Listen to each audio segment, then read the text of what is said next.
السلام علیکم ناظرین، آپ دیکھ رہے ہیں فلائی نیوز۔ مرکزی تنظیم آرائیاں پاکستان کے چیئرمین سردار عبد المجید آرائیں کی ہدایات اور امریکن فلاحی تنظیم کمیونٹی ہیلپرز USA کی مالی معاونت کے ساتھ خیرپور کے ریگستانی علاقے تھر کے رہائشیوں کی سہولت کے لیے خطی رقم سے کئی علاقوں میں سولر واٹر ویل کے ساتھ واٹر ٹینک ہینڈ پمپ بنانے کا کام جاری ہے۔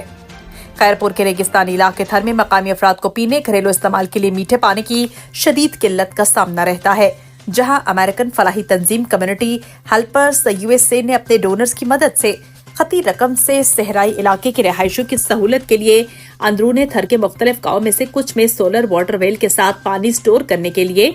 ٹینک اور ہینڈ پمپ کا کام مکمل ہو چکا ہے اور کچھ میں جاری ہے، تاکہ تھر کے افراد پانی کی پریشانی سے بچ سکے۔ مرکزی تنظیم آرائیاں ضلع خیرپور کے نائب صدر ظفر اقبال آرائیں کی نگرانی میں solar water well, water tank, hand pump کی تنصیب کا کام جاری ہے۔